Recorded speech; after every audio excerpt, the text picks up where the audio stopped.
These are 15 things that Call of Duty needs to bring back. First things first, I want to talk about the campaign. And now, obviously, campaigns are not very popular anymore, but to me, I still like to play them. And there was a feature back in the day, in World at War especially, that was something called co-op campaign. And if you don't know what that is, it's pretty much exactly how it sounds. You were able to play that exact story, that campaign, with another person, whether it was your friend or your family member, and it didn't really impact the story. Like, it was able to be doing the exact same thing as if you were playing solo. And also back in the day, there was games like Halo that had this.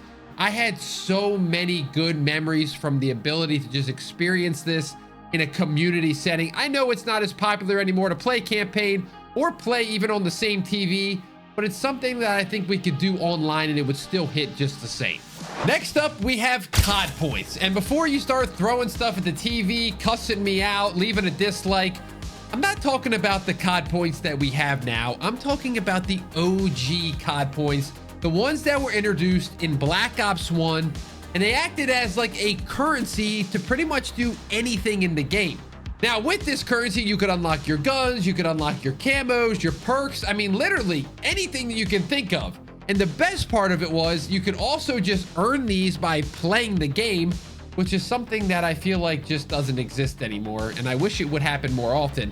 On top of this, they also introduced the wonderful party game modes in Black Ops 1. And just the fun thing about this was you'd be able to bet these points. There was called like ante-up or high roller.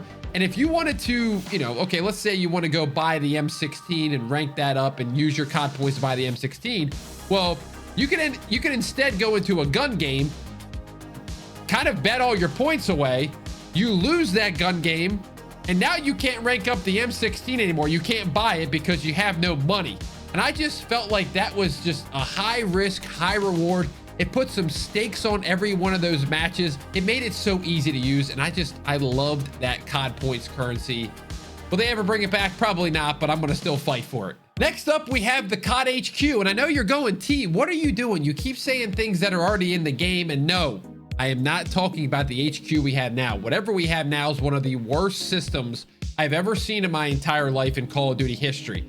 The HQ that I'm talking about is the Call of Duty World War II HQ. And I know you're going to say it was a ripoff of Destiny. And you know what? I don't really care, because I thought that they did a great job of implementing a style or a system that was already in place from another game and kind of making it better. It's almost like Apple, like, you know, sorry, Android people, but Android comes up with a lot of stuff first, and then Apple comes out and just kind of makes it better.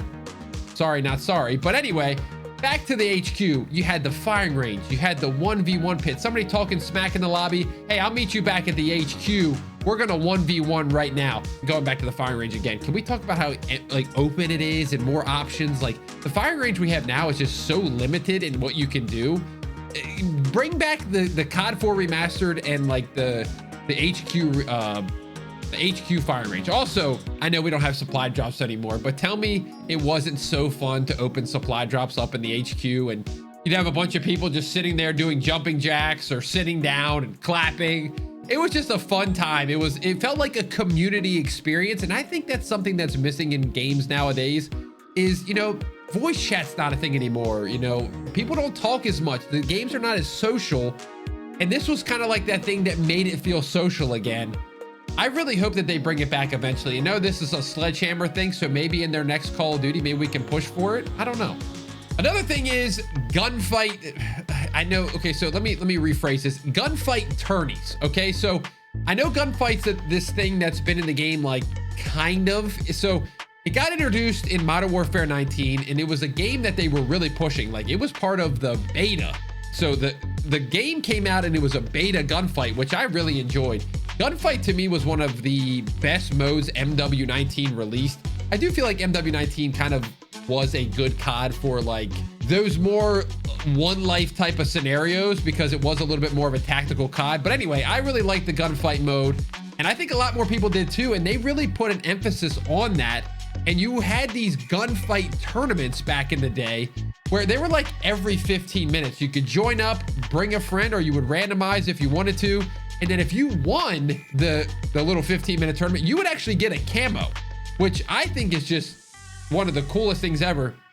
The ability to bring that into, I don't even know if it's a gunfight tourney. I mean, I would like gunfight tourneys back, but even something where you can earn a camo or something that you did to show like, hey, I won this at this time. You can't get this. So guess what? What are you going to do about it? And I think, especially with Gunfight now, I feel like it comes into the game, it goes out of the game. There's not really a support with it. You know, some games have like 2 maps. They don't even really care. So I'm hoping in Black Ops 6, they really do care about Gunfight again, and they add these tournaments with good rewards. Next up, we have custom emblems. And I know what you're going to say. Listen, they're not going to bring it back because of what people will make. And listen, you're exactly right. They made some weird things back in the day. And you know what? I think that there is got to be some sort of middle ground. I mean, listen, we got moderation for our voice now. We got moderation on our names. We got moderation on our gamer tags. We got moderation on our clan tags. And I just think it allowed for like people to be creative. I'm not talking about the bad stuff. I'm talking about the good stuff. I mean, for me, I had the Ghostbusters logo in Black Ops 1. I thought I was the coolest person ever making that. I watched a YouTube video. I said, wow, look at me. I got my Ghostbusters theme player card. And you know what? It adds personality to some of these games that where we're missing personality. We're missing the social aspect. Let's get back to that. Let's get back to where people were proud to showcase some of their emblems, and the people that were doing it the right way, it was a good time. It was fun. Next up, we got the paint shop. Now, the paint shop is something that was added in Call of Duty Black Ops 3. And some of you may not know what this is, but it's exactly kind of what it sounds like. You were able to create your own custom camos with pretty much no restrictions. Then you could save them, add them as like a little blueprintish kind of vibe, and then put them on whatever gun you wanted to. The best part about it all is, like, if you're like me, you didn't really earn dark matter, you couldn't really get it, or gold, you know, you're struggling, you know, you're not a big camo grinder. Well, you could go in the paint shop and kind of make something that looked very similar. Now, it was kind of like a Walmart version of the camo, but listen, sometimes you got to be okay with the Walmart version, because that's what I grew up on. I grew up on the Walmart version of stuff. Sometimes you don't get the name brand, and I didn't have the name brand of dark matter, so I made myself a paint shop dark matter, a Walmart brand dark matter, and it actually worked. Now, we probably know why this won't come back, because they won't be able to sell blueprints, they won't be able to sell camos, they won't be able to sell any of that stuff. So at the end of the day, money is the bottom line, and unfortunately, that probably cost them some money back in the day, and Activision doesn't like that. But maybe one day, you know, we can keep pushing. Now, this is going to be probably my most controversial take, but I'm going to say it, and I'm going to say it again. Supply drops. Okay, listen. Again, I know you almost probably clicked off the video. Another person, you almost disliked the video earlier. Now you're going to definitely dislike it. But I think I really did enjoy supply drops. Now, like I said, let me explain myself here a little bit before you get angry. There is a fun thing about them opening up supply drops, the randomization of it, the ability to earn loot kind of in a fun way. But let me make it clear. The fact that you cannot earn stuff separately from the supply drop should never be a thing. AKA going back to Battlefront 2. I don't know if you know the story with this game, but it was so bad that you earned like quicker ranking up, better guns. Everything was better in the supply crates and loot crates, and they actually got a lawsuit against them. So once that happened, we probably knew we were never ever going to get the guns and in the supply drops again. So I think that's perfectly fine. Advanced Warfare, Black Ops 3, Black Ops 4, these were terrible systems. In Advanced Warfare in the beginning was good. It was supply drops. There was nothing. It was all cosmetic. It was very simple. And then they changed everything. They added in guns that affected the score. They had better handling. They had better damage. And you could only get them in supply drops. And that's where they went wrong. If they would have kept everything in the, you know, very basic, you could only change like the customization or like the taunts or stuff like that, or camos, you know, that's what I'm cool with it. If I can't earn an M16 besides a care package, or I mean a supply drop, that's where I go, no, that is wrong, and it's very wrong. So if we could somehow bring the system back, if you want to open supply drops, you can, but I also can earn everything that's in a supply drop whenever I want. I just have to grind for it. But if I want to spend a little extra cash on a supply drop and maybe get lucky, I don't see the problem with that, you know. But again, I highly doubt this comes back either. You know, we're just having fun and we're kind of speculating maybe one day.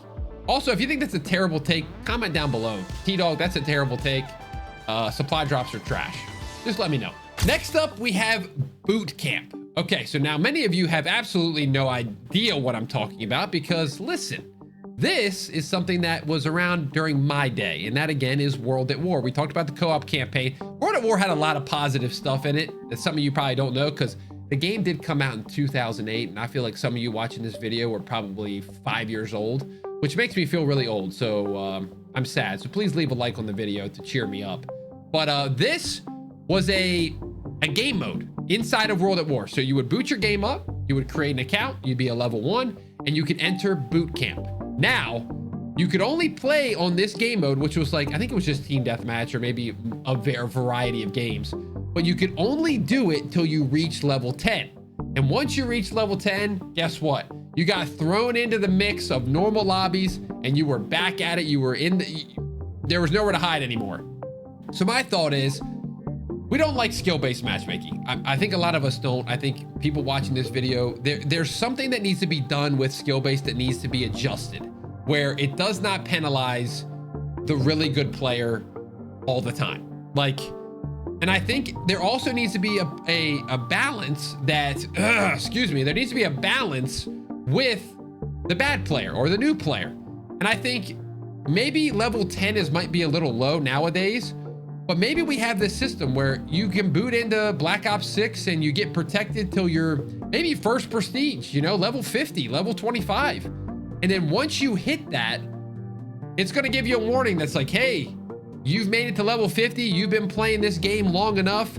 You're going to get put into normal lobbies, which I'm not talking about everybody's a sweat in the lobby, but it's a variety of skill, just like it used to be.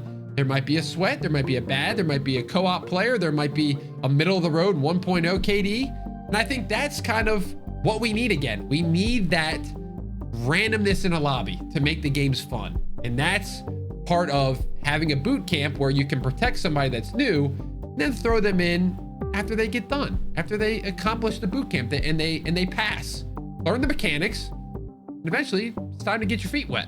Now this one is something maybe you don't really think about too often, but man, do I miss seeing the player count numbers like they were on the OG CODs. You know, do you remember logging in during the golden age, booting up multiplayer, and then you see this awesome map on the bottom left corner of the screen? I mean, I don't know about you, but it felt like, again, it was another community building thing. Like when you would boot in and see a number like 300,000 on Black Ops 2, you're like, this is unbelievable. Like everybody's playing, this game's popping. I want to play more of it. I want to be in a community. I want to meet people.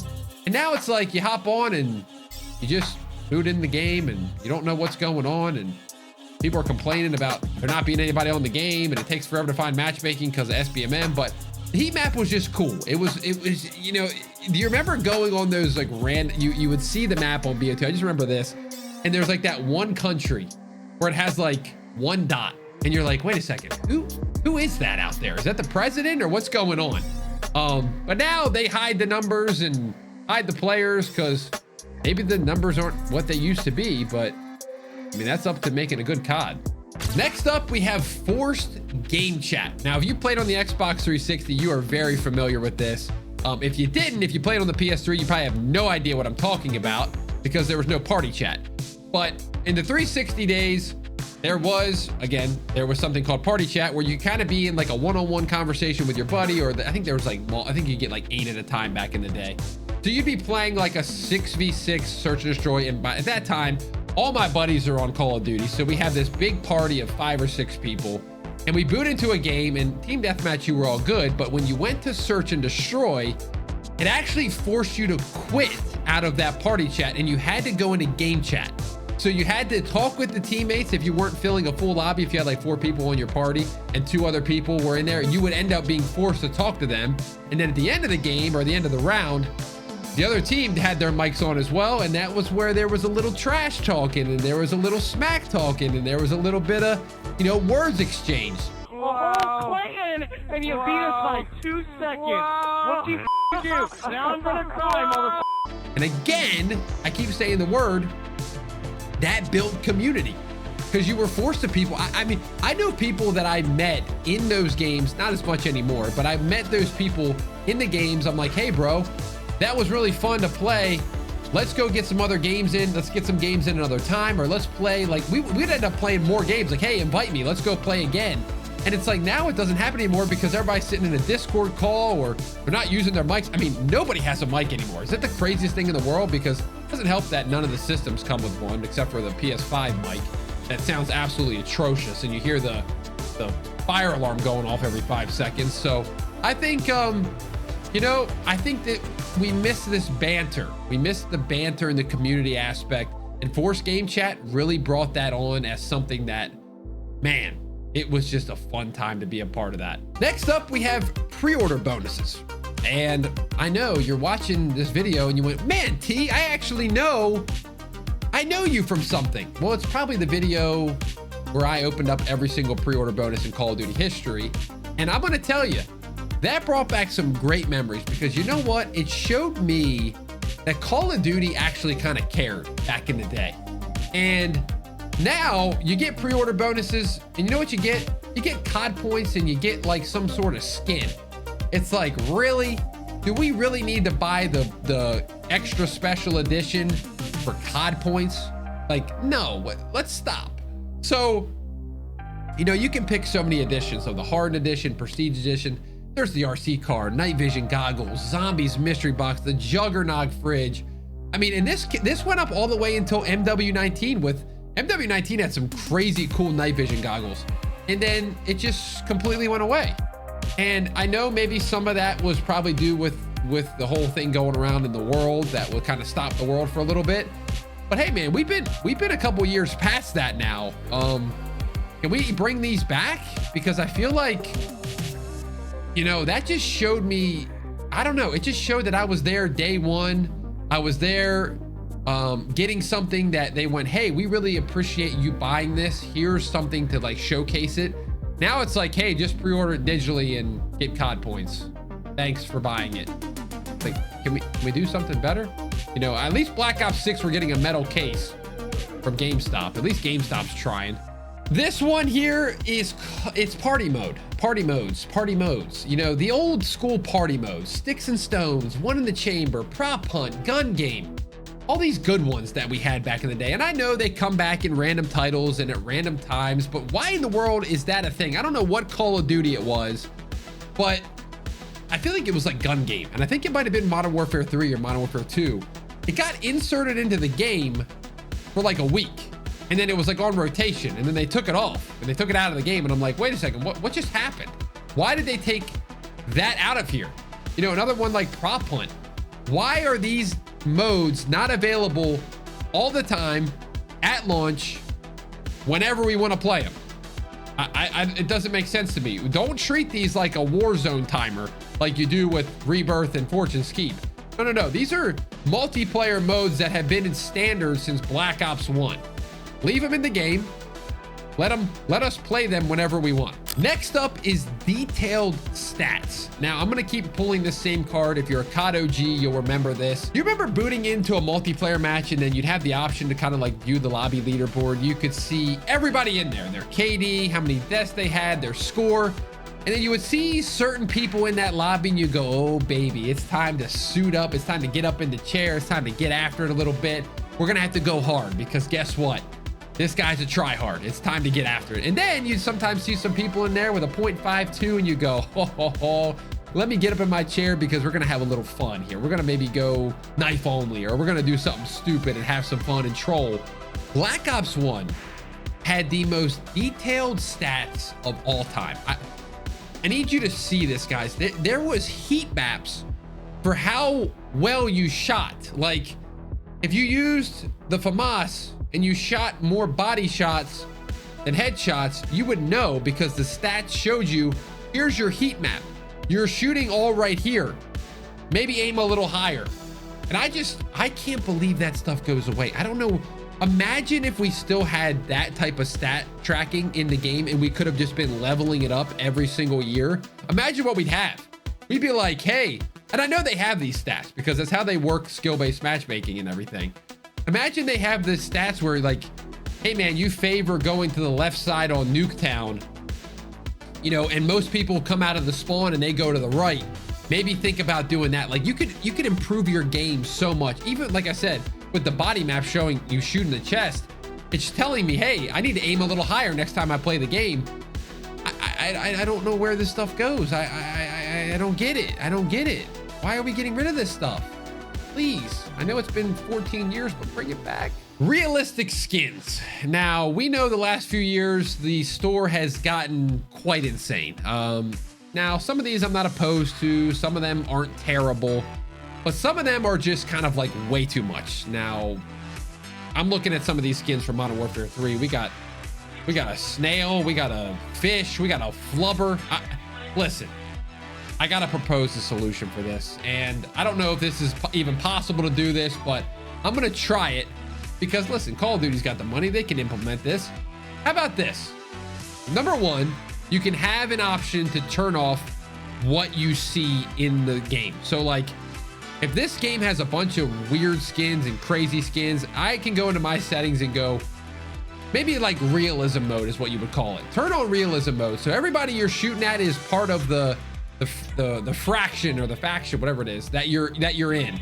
And it's more of those theme-based skins that the player would actually wear back in like MW2, Black Ops 1, etc. And it just gives you an option to do that. My second thing is, keep all these crazy skins in Warzone.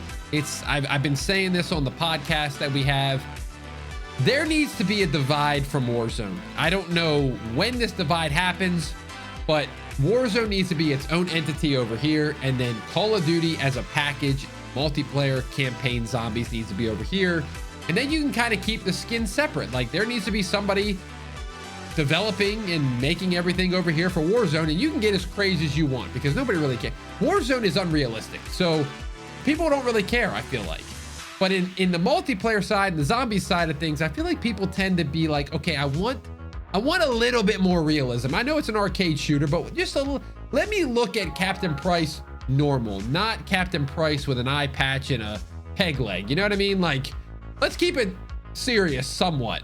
So that would be my two suggestions. I don't think they're going to do either one of these, but again, I'm just trying to be I'm a Call of Duty YouTuber. I'm trying to give suggestions to Call of Duty. Maybe they'll watch one of these one day. And lastly, I really enjoyed specialist perks. Now I'm talking about the old school Modern Warfare 3 specialist. On top of this, I really did enjoy just the variety of streaks. So there was assault, specialist, and then like, what was the other one called? I'm forgetting what it's called now, but it was like, support streaks. You would have an option. And I know for me, I mean, I would get a Moab, or not, sorry, I would not get a Moab. I would try to get a Moab with specialist, and it would give you just that, you'd move around faster, you'd be reloading quicker. You just felt like a super soldier when you got all your specialist perks. And I really think that was something that was just, it gave you that sense of like you're earning something and you're trying to get better. So I like not only the specialist to return, but I think also just that whole entire perk system would be great. Having the variety in gameplay never hurts anything. So specialist perks, please come back. Well guys, there you have it. That's 15 things that I think Call of Duty needs to bring back. My question is, did I miss any? Let me know in the comments down below. If you enjoyed the video, please leave a like, subscribe if you're new, and we'll see you in the next one.